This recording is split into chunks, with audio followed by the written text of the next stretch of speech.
algo que me chama a atenção no correr dos anos e testemunho a vocês. Quanto mais os anos passam, mais me impressiono com a profundidade do pensamento de nosso Senhor Jesus. É impressionante. E eu me recordo de uma vez que um amigo de Jung estava com Jung, ele já no final da vida. Jung foi um gênio que está começando a ser redescoberto agora no século XXI, não é? Então, num certo momento, ele estava conversando com um amigo e a conversa ficou complicada demais. E quando estavam em elucubrações já no nível que não dava para ser sustentável de forma racional, ou pelo menos um bom grau de razoabilidade, ele apontou para um crucifixo e disse: só ele nos ensinou a suportar tudo isso. Aí o cara: quem?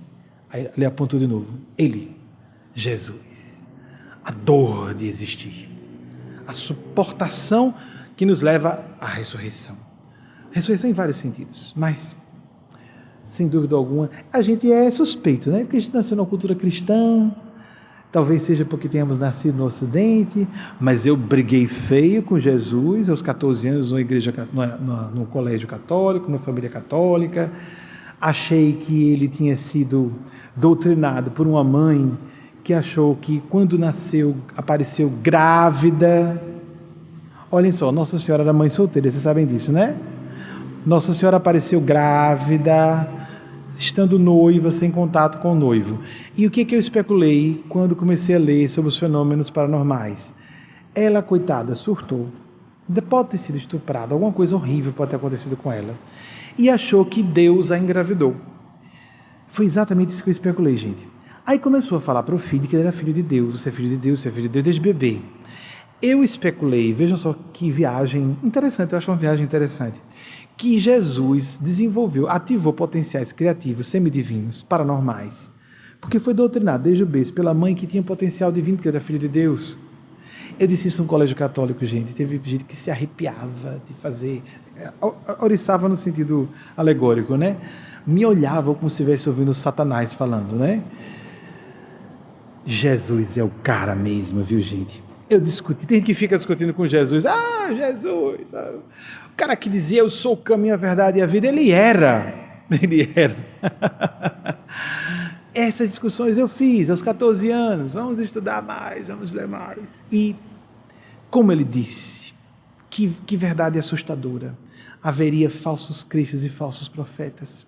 Como Jesus é tão mal apresentado. Eu fui um dos que reagiu a isso. Quantas pessoas inteligentes, quantos jovens com senso crítico, eu não aceito isso. Aí associam comportamentos hipócritas, presunçosos, retrógrados, não fraternos, diabólicos de alguns religiosos, como a de políticos, como a de acadêmicos ou empresários, o que for, mas religiosos por causa dessa pretensão de superioridade, essa pretensão de verdade absoluta. Eu estou baseado em Deus. Espera aí, gente, nós estamos interpretando o que recebemos do céu. Nós estamos interpretando a Bíblia, ou qualquer livro sagrado. E essa pretensão de verdade absoluta nos meios religiosos, altamente perigosa, leva muitos jovens antirreligiosos, isso é bom? Ser anticlerical no sentido dogmático, ser não passível, pelo menos lutar, para não ser tão susceptível a influências, hipnoses doutrinárias, a considerarem que isso é Deus não existir. Tive contato com muita gente assim. E é muito melhor que uma pessoa seja uma ateia decente do que uma religiosa indigna. E amigos e amigas, que coisa curiosa que temos visto com o correr do tempo. Nosso grupo que se desligou, eu fui católico, de família católica, na infância, com todo respeito à Igreja Católica, quanta gente decente, quantas autoridades jesuítas, cultos e pensadores de bem. Tem o padre Lancelotti em São Paulo, que homem extraordinário. Não é questão só de ser católico, é ser conservador. E o cara com a visão aberta. Se uma pessoa pode ser conservadora como for, as pessoas misturam maldade e atraso com ser conservador. Se uma pessoa é muito conservadora e de coração, o que ela diz sobre homossexuais? Ela fala assim: você tem esse pecado, eu tenho outro, tá tudo bem. E sobre o divorciado, não, eu acho errado, é um pecado, mas eu tenho outro. Agora eu acho estranho você dizer, o seu pecado é ser mulher. Não, eu perdoo você, eu sou ladrão, você é mulher, então Vocês entendem? Então, furtar, matar, ser mulher, é um pecado, né? Deus fez o homem a sua imagem e semelhança. Aí interpretam literalmente a Bíblia. Interpretação literal é para pessoas que têm psicoses ou que têm menos de 5 anos de idade, ou então pessoas de má fé. Interpretação literal, vocês sabem que para poder fazer certas pregações a partir da Bíblia contra grupos, nós temos que extrair os textos do contexto. Esquecendo, inclusive, para quem foram endereçados aqueles textos originalmente. Muitos deles escritos 600 anos depois de sua escrita, depois de suas tradições orais haverem começado. O primeiro evangelho do nosso Senhor Jesus foi escrito 35 anos após sua morte. A maior parte dos autores propõe isso. O primeiro, de Levi, Mateus, que era um dos apóstolos de Jesus. Dos 4. Eles são considerados os mais importantes porque são os mais antigos, mais próximos dos eventos narrados. Então, em resumo, procuremos o máximo possível. Assim, isso é importante terminar. Que coisa curiosa. Ateus, e os ateus decentes, tem pessoas de bem. É claro que honestidade, caráter não tem a ver com ser espiritual, religioso ou não. Claro, ajuda e muito se uma pessoa sabe que está sendo observada. Porque nós somos seres humanos. A pessoa acha, escondidinho aqui, ninguém está vendo. Minha consciência está vendo, eu estou definindo uma linha de destino, uma linha de eventos. Eu estou percebendo, isso é o que importa. Depois, quando a pessoa percebe, e outros seres do plano maior me observam também, estamos numa grande rede, há uma hierarquia em cima, amigos, quer saibamos disso ou não, quer queiramos ou não. Muito bem, muito mais fácil nós buscarmos, sabemos, pela oração, pela meditação, nós podemos ficar mais receptivos a essas forças ultra-lúcidas, supra-ordenadoras, ultra-inteligentes, e mais do que tudo, amorosas. O filtro principal tem que ser a bondade, não a inteligência, porque é fácil de confundir um raciocínio complicado com a manipulação astuta. É por isso que a mediunidade é um perigo. Por isso que tanta gente nos meios religiosos degenera, né?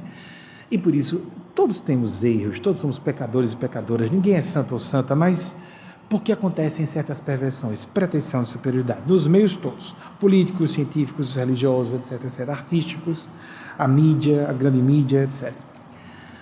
Mas observemos isso, que coisa curiosa, ateus costumam ter, os ateus lúcidos, os ateus informados, costumam ter opiniões sobre costumes, sobre respeito a minorias, muito semelhantes, são praticamente idênticas as opiniões com as daqui, da nossa casa de pensamento espiritual cristão. É uma escola de pensamento cristão. Porque nós acreditamos que quem é cristão necessariamente não pode ser uma pessoa preconceituosa, necessariamente tem que ser uma pessoa espiritual, necessariamente tem que ser uma pessoa humanista, senão não é cristã, nem espiritual, nem coisa nenhuma. Os ateus sabem disso. Nós temos que ser humanistas, temos que respeitar o próximo, temos que ser plurais, temos que ver em harmonia social, isso é o fundamental, depois vem o resto. Senão eu estou denegando meus próprios princípios, minhas próprias convicções cristãs e espirituais. E os ateus decentes, porque não têm religião, se esforçam a sintonizar com a essência do idealismo, do humanismo e do respeito ao próximo. Não é uma vergonha para cristãos e cristãs, é uma vergonha, é uma vergonha. E é bom que os ateus deem boas lições, calem a boca de muita gente ortodoxa, atrasada, não cristã, falsos cristos e falsos profetas. Prestemos atenção, a usar em todas as religiões e fora das religiões, como há ateus indecentes também. Sim, e o Stalin era um ateu. Aí Stalin foi uma das pessoas, Mao Tse Tung, mais diabólicos. Se falarmos em termos de números, Mao Tse Tung e Stalin foram piores do que Hitler. Porque enquanto Hitler foi responsável pela morte de 6 milhões de pessoas diretamente, Stalin foi responsável pela morte de 20 milhões de patrícios, seus conterrâneos. E Mao Tse Tung há quem considere que foi um número de 70 milhões de pessoas que era contra mandar matar. Eram ateus, convictos. Ateísmo materialista, histórico, aquela coisa toda de Marx. Então, ateísmo não torna ninguém melhor, nem religião também. mas todo o raciocínio humanista e espiritual pode nos ajudar muito.